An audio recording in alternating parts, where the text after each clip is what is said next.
तो नमस्कार। BA third year के सिलेबस के अंतर्गत जो रामायण का सुंदरकांड चल रहा था पंचदश सर्ग, उसके अंतर्गत आज हम पढ़ेंगे। ये 2-3 श्लोक पढ़ेंगे, इनकी व्याख्या पढ़ेंगे, अनुवाद, शब्दार्थ वगैरह।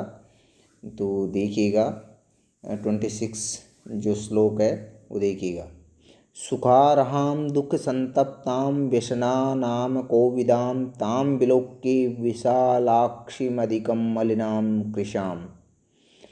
इसका पद छेद है वो इस प्रकार है। सुखार्हां दुःखसंतप्तां व्यसनानां अकोविदां तां विलोक्य विशालाक्षीम् अधिकं मलिनां कृशाम्। सुखार्हां का मतलब है वह स्त्री सुख भोगने के सर्वथा योग्य थी। दुख संतप्ताम परंतु अनेक दुखों से संतप्त हो रही थी। व्यसनानाम जीवन में आने वाले विभिन्न प्रकार के संकटों का, अकोविदाम पूर्व से उसे कोई भी अनुभव नहीं था।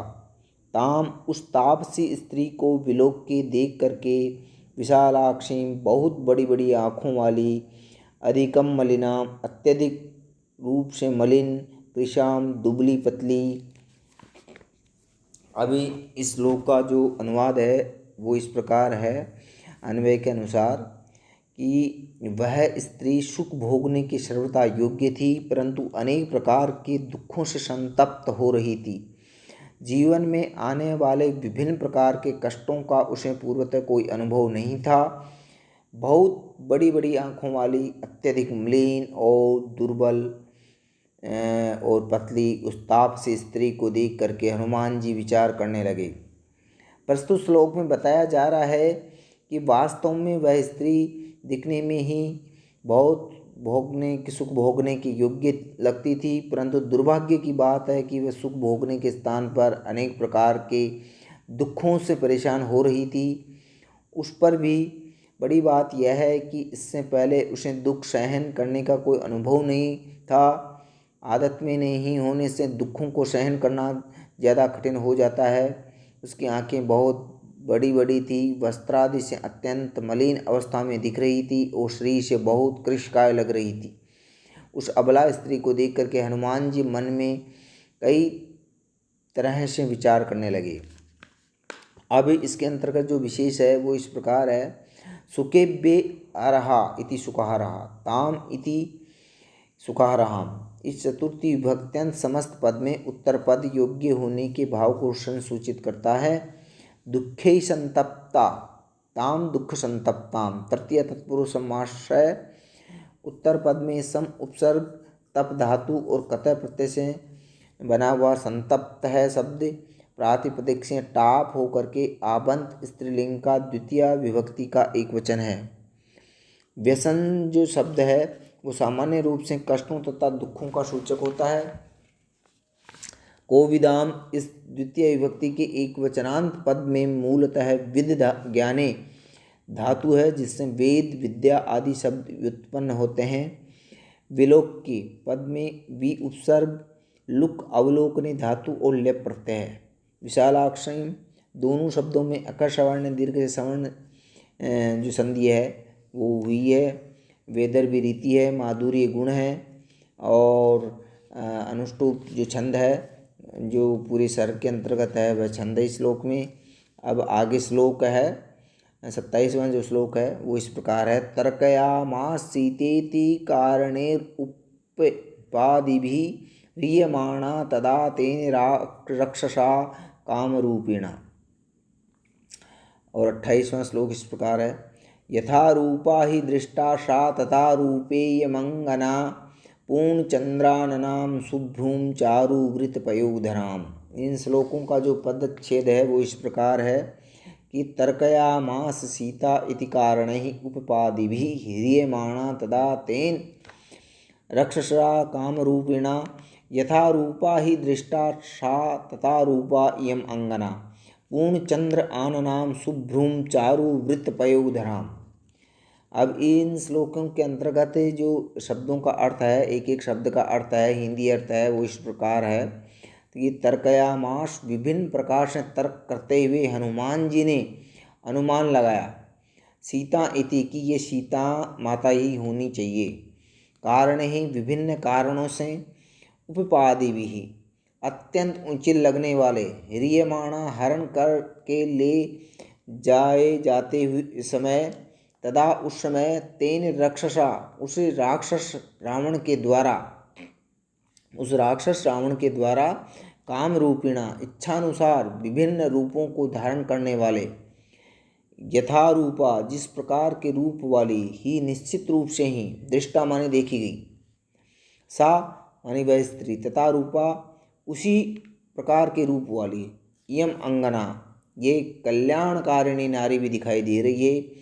पूर्ण चंद्र, पूर्णमासी के संपूर्ण चंद्रमा के समान ही, आननम, इस प्रकार का मुख मनोहर था, शुभ्रू, इसकी भुहें बहुत ही सुंदर थी, चारु वृत्त मनोहर और गोलाकार, पयोधराम, इसके पयोधर लग रहे थे।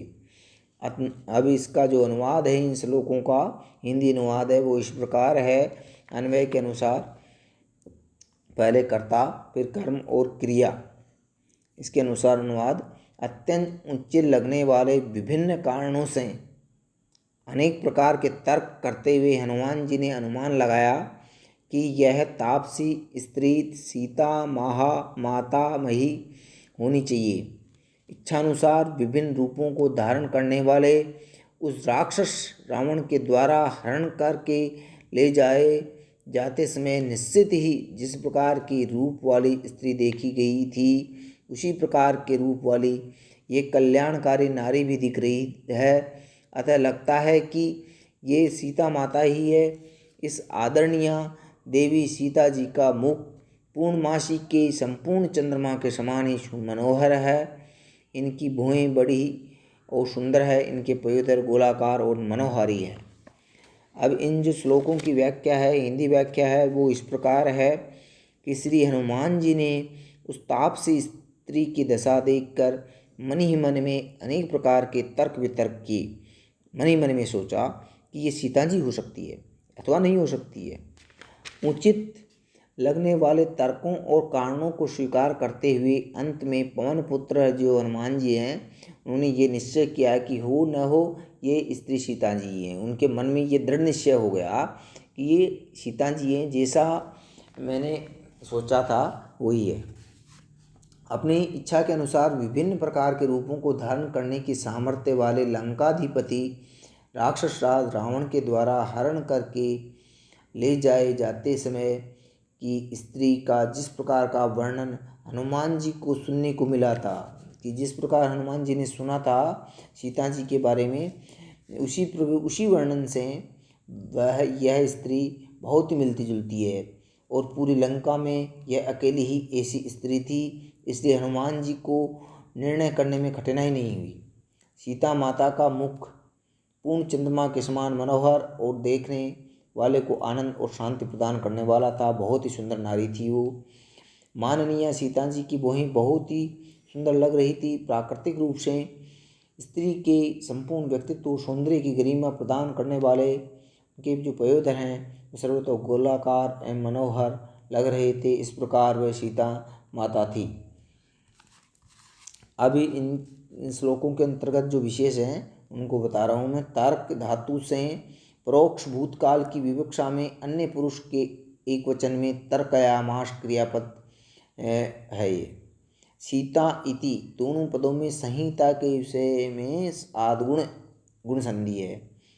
और यहाँ पर क्या है, उपपादन उपसर्ग पूर्वक पाद ने स्थापने व धातु से लुट प्रत्यय करके उपपादन बना है।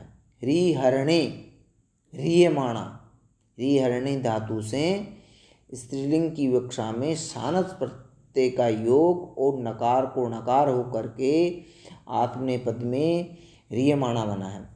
दृश्य दर्शने जो है धातु से कतः प्रत्यय का योग करने पर दृष्ट शब्द व्युत्पन्न होता है, बनता है।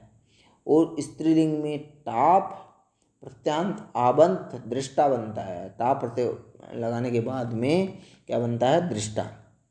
यह पद इदम शब्द का स्त्रीलिंगांत प्रथम विभक्ति का एक वचन का रूप है। पूर्णचंद्र इव आननम यस्यासा, पूर्णचंद्रम इव आननम यस्यासा ताम पूर्ण चंद्राम। इस व्युत्पत्ति पूर्व के अनुसार जिसका मुख पूर्ण चंद्रमा के समान सुंदर एवं सुखकारी हो, वह स्त्री इस प्रकार विशेषण से शोभित है। तो ये क्या है, पूर्ण चंद्राननाम का वो है जो समास है। पयः धारयन्ती थी पयोधर, अर्थात जो पय दूध और जल को धारण करे वह स्तन या बादल, पयोधर इस संज्ञा से इसको संबोधित किया गया है। अब आज के लिए इतना ही, शेष जो श्लोक हैं आगे है वो कल पढ़ेंगे। थैंक यू, धन्यवाद।